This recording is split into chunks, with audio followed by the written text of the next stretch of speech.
Hello and welcome back to Oxygen Not Included, Spaced Out Edition, Lord of the Rings style, The Shire, I don't know. So this is our second series for Oxygen Not Included here in the Spaced Out Edition, and if you've been watching, you can tell that we have been approaching this with a different focus than our failure imminent base, which is like struggling disaster from disaster. This one is actually doing quite well. All right, so in our last episode, we were getting ready to expand our farms. We were also working on getting our power system set up down here, which we accomplished the first version, which is coal. And then we've been stamping out lots of materials so that we have wiring and things like that. And we've started mining out our water tank to get things ready there. So plenty to do. And of course, we still have to do tons of exploring. We have barely touched this asteroid at all as far as exploration goes. We have gone a few little places, but not much, and we have to do a lot more, obviously. So right now, the focus primarily is just to get things prepped, get things dug out, keep people happy. Oxygen wise, we are perfect, so great job there. We're working on building our recycling system for oxygen, so we'll get there. And once we have our water tank up, of course, we'll be able to put in our better, better toilets. Do we have enough gold? No, we don't. I want gold. I always make certain things out of gold, if possible, just because it has a higher melt temperature. You can't see it here because we don't have any, but this thing will overheat at 75 degrees Celsius. So if we're putting it in the water tank, and even though we don't want hot water, the fact is that most of the water coming out of your geysers is going to be that temperature or higher. And so, if you make it out of gold, it gives you a plus. You could, if you really need something to withstand heat, you can do steel, but steel is more of a mid-game thing because you have to develop it. All right, we've got several things going on. We can look at new dupes, we can look at research, all of that. Where were we on our research? All right, we've got this. That's good. We've got our primary power. We need to do this next, I believe, but I'm just going to make sure that we don't have anything else that is of urgent priority.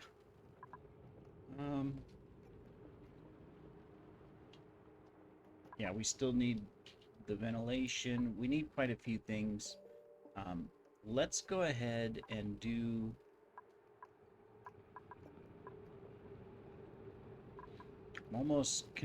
You know what? I'm going to get this one so we can get our insulated pipes, since we're doing the water system next. That way we don't overheat the base or anything if we're transporting water around.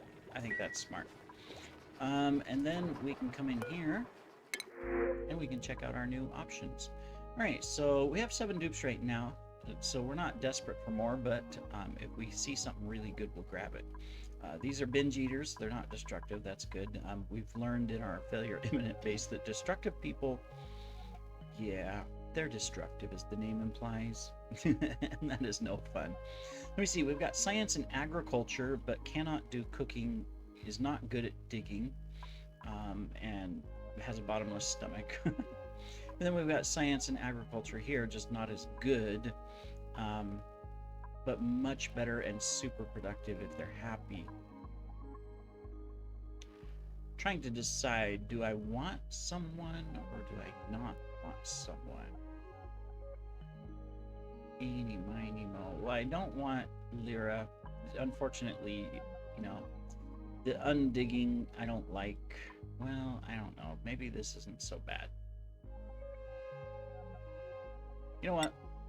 We're gonna take Lyra.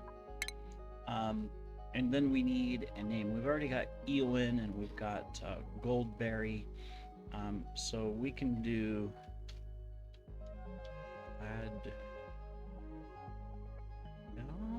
I might be spelling that wrong, but I'm too lazy to look it up. Alright, come on, Gladriel. Come on, you are the Elven Queen with one of the 3 wings. You are super powerful. in science, that makes sense. And plants, that makes sense too. All right, let's go ahead and give you something. Let me see. We don't have any farmers right now, so we're going to do farming first, research second. Perfect. All right. And then you're an early bird, so that's good. Priorities, I don't think we need to change anything here. I just want to make sure we've got a research, but we can go ahead and allow Gladrail to research as well. That way we have 2 researchers. That's good. And this is what we need to plan as well, to where we have 2 of everybody, so that when we send people over to our other asteroid, where's the gate? I thought we found the gate already. Maybe we haven't found the gate. Oh, there it is. When we send people to this destination, you know, I want to send someone that's strong in science, someone that's strong in farming, someone that's strong in digging, someone that's a doctor, someone that's strong in cooking, you know, so I want duplicates. Let me see, we will need a bed for you. We already have several in production, but let's get you a bed. There we go. And we've got enough tables, so that's fine. Cool. Alright, we've almost got this ready. We won't be able to do much with it yet because we've got to put in the piping and everything, and a water source. So that does have to be our secondary, you know, goal is getting our water source up and running. But so far we're doing okay. We're keeping priorities low, and that's the goal. And we're just going to keep plugging away so that we can be productive in things.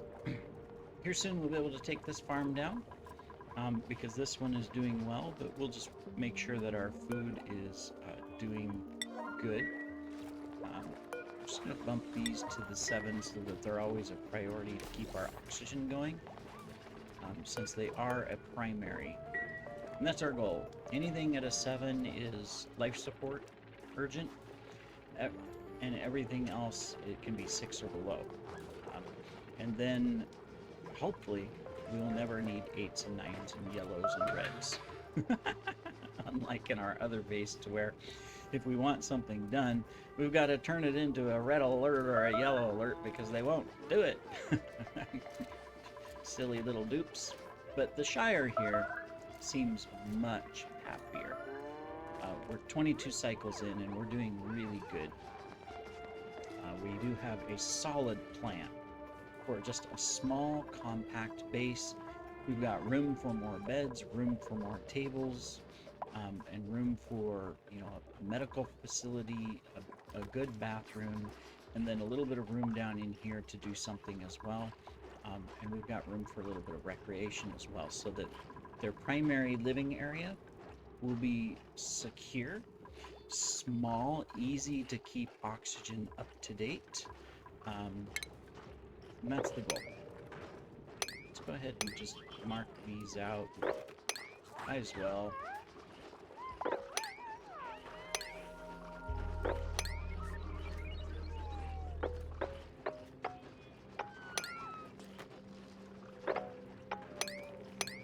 Bit by bit, we can just dig some of this stuff out.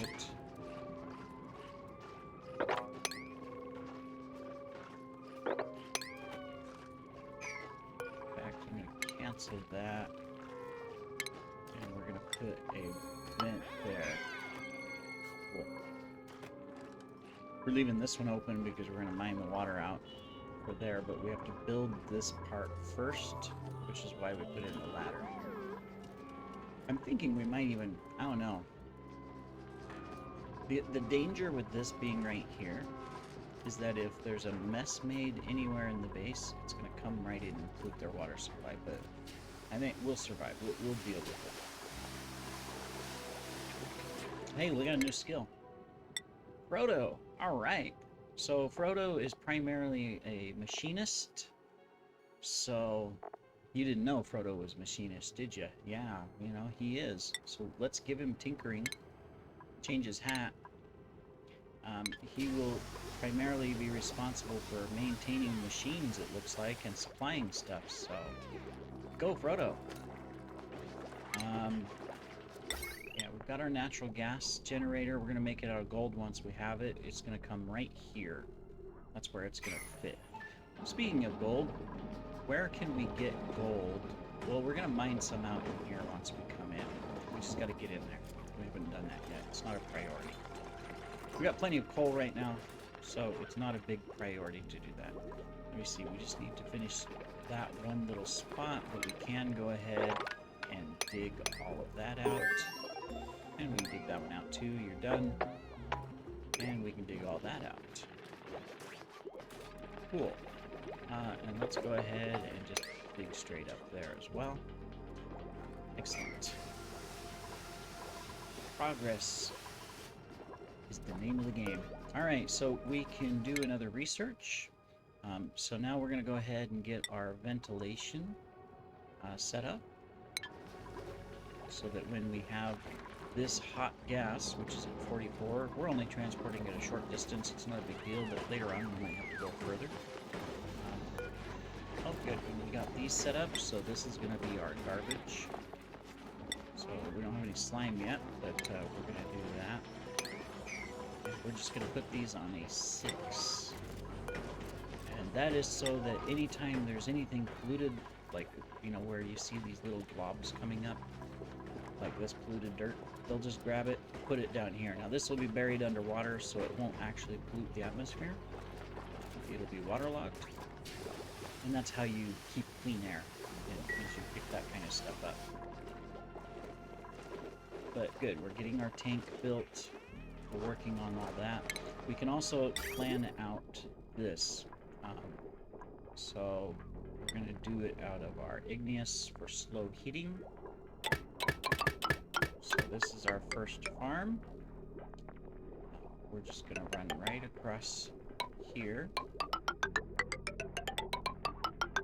Go down. We're already out. Okay, well, we'll have to mine more, but it'll come down to here. Alrighty. Cool. Let me see. What else can we do? Really nothing. We just need them to do stuff, so it's a matter of them doing things.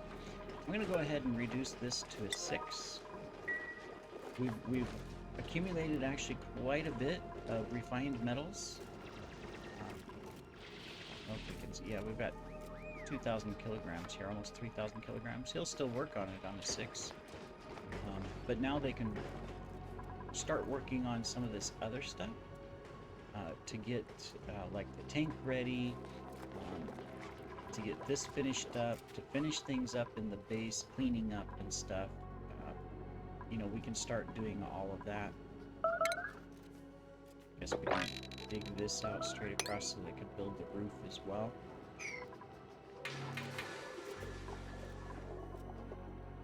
We're leaving a gap here because we're going to put our insulated tiles here so that we can keep the base at a certain temperature. Not that it matters a whole lot. And we'll probably remove these computer systems out as well, so that because they're the only thing besides the oxygen diffusers that are going to generate heat inside the base right now. So we'll probably move them out later too, to just make sure that the base doesn't get hot. And then we're going to have to focus on controlling temperature for our farm. So like this one has a heat source down below here. So it would probably be really good once we have the capability to put insulated tiles down here and a barrier so that this farm stays a constant cool temperature. And we can pump cool air into it back in the future. Okay, cool. Alright, we've got our vents. I'm going to go ahead and get our insulated tiles, and then next we will work on our final 2 power pieces that we need for our power system. We're not ready to transfer power yet because we haven't even dug into here, so, and we don't have gold yet that I need, and we'll get the gold from in here to build this, to build the vent, to build the pump, so that'll get us started. In the meantime, it's not a huge priority. How's our schedule looking? Alright, we have no night people, so we're fine. We don't need to transfer anybody yet. So we're okay. Love it. We'll get a night shift going here soon. Yep, clean out those toilets. We don't want any messes. Keep them clean.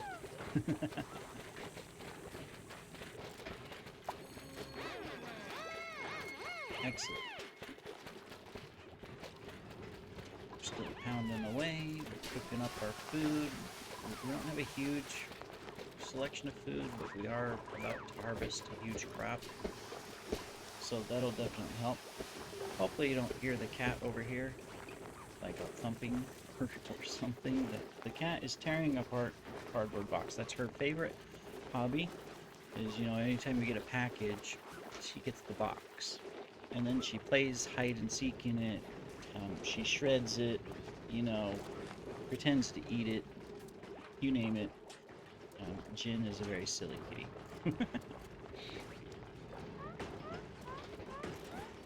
So hopefully that's not too loud. She's making a lot of noise right now.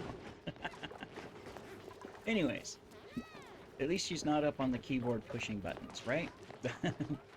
That's also the other nightmare sometimes. The cats decide to, hey, let me help you play the game, you know, and they gotta push the buttons, or they sit in the middle of the desk and stand in front of the computer screen. And like if we're playing Oxygen Not Included, their favorite thing is to chase the dupes around the screen, you know, and try to capture them with their claws. I'm always worried they're going to claw the screen, but they don't actually put their claws out. They're just using their paws to try to touch the dupes. Minecraft, it's usually particle effects, so it depends on the game of what they go after, but it's pretty funny. Alright, where are we at? We're just doing a lot of busy work, aren't we? Yep, we are. So, let's do this. We have a couple diggers, like Goldberry here. We're going to prioritize digging for Goldberry. And then we don't have anybody that's really strong in construction yet.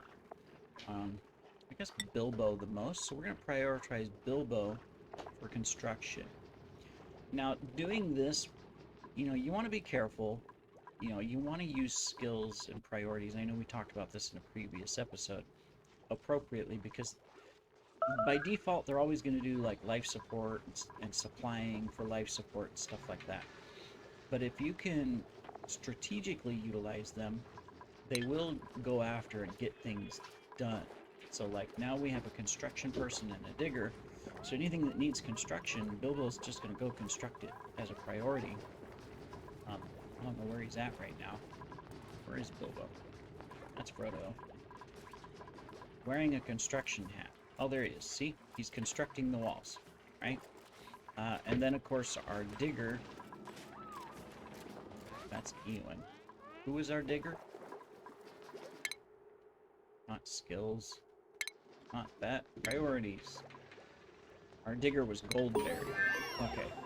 Yeah. Leave it to the women to manage this colony, right?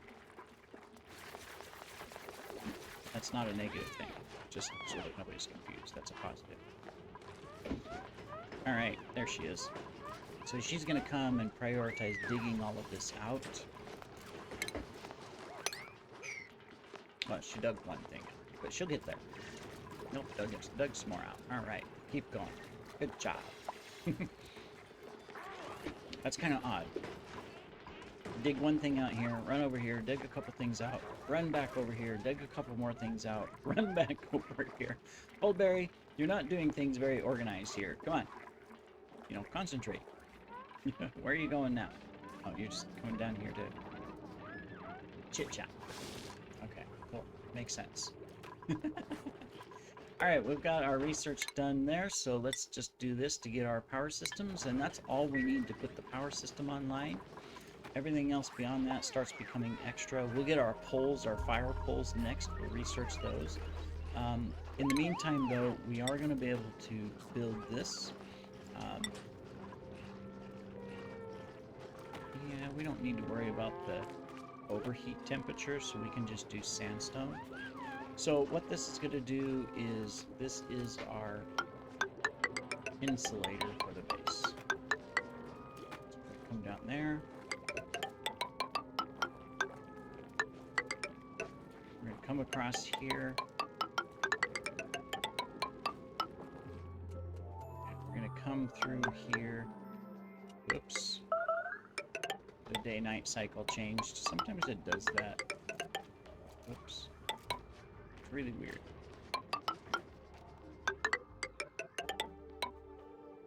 Alright, so we gotta cancel a bunch of stuff. Cancel, cancel, cancel, cancel, cancel. Otherwise we're gonna have weird stuff all over the place. Whenever you switch from the day-night cycle, if you're in the middle of trying to do something, building, digging, whatever, placing something, it like randomly creates a line of wherever your mouse went. It's like it, you know, the game freezes because it's changing cycles, and so if you move your mouse from here to here and you're going to build something, it automatically pretends that you clicked the mouse all the way through. So that's what happens when it does that. If you're wondering and you're playing the game yourself and that occurs, that's the reason. You know, they've never really fixed it, so I mean, it's not a big deal really, but that's why that happens. Just so you know. All right, excellent. Things are looking good. We can finish this episode up by checking out. We have a rancher.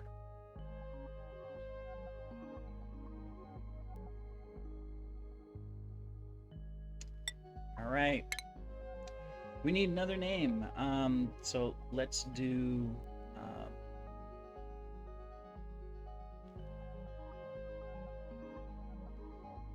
trying to think of another Hobbit female name. There's a couple mentions in the books, like Sam's wife. I can't remember her name. Oh yeah.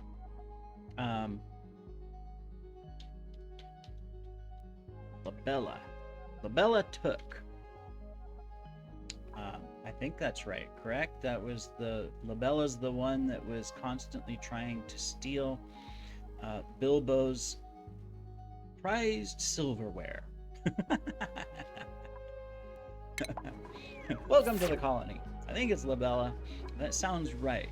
And I could be off, but that sounds right. I guess if you're a Lord of the Rings fan and I've got it wrong, you can put it in the comments and tell me different.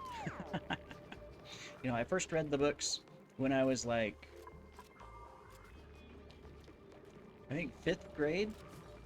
I read the entire series, including the Silmarillion and the companion books. Of course, later more books came out because of his son getting things published, the notes and references and stuff.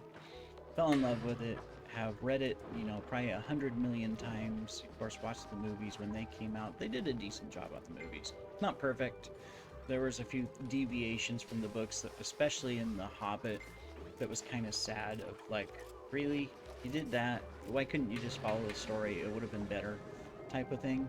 But you know, what can you do, right? Directors, they want to do their own thing sometimes. Screenwriters, and it doesn't make sense.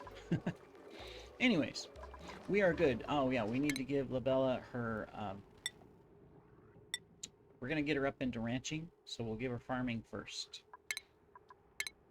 and then Ewan also can be upgraded as our super digger. So yeah, we're gonna get that so that we have 2 on the super hard digging. Remember, this is our duplicate. One of these eventually will take off to the new colony. That is the goal of how we are setting these up.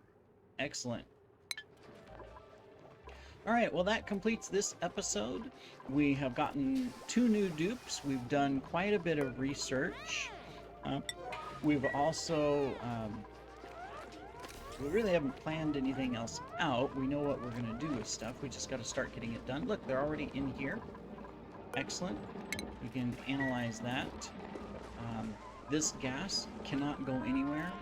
This is a key. If ever you can do this when you're setting up your colonies, creating a water lock. This one was a natural one already there, and we're just taking advantage of it. It just solves so many problems. And we have gold now. They've mined some of it, so excellent. All right, we shall see you in the next episode, everybody. Take care.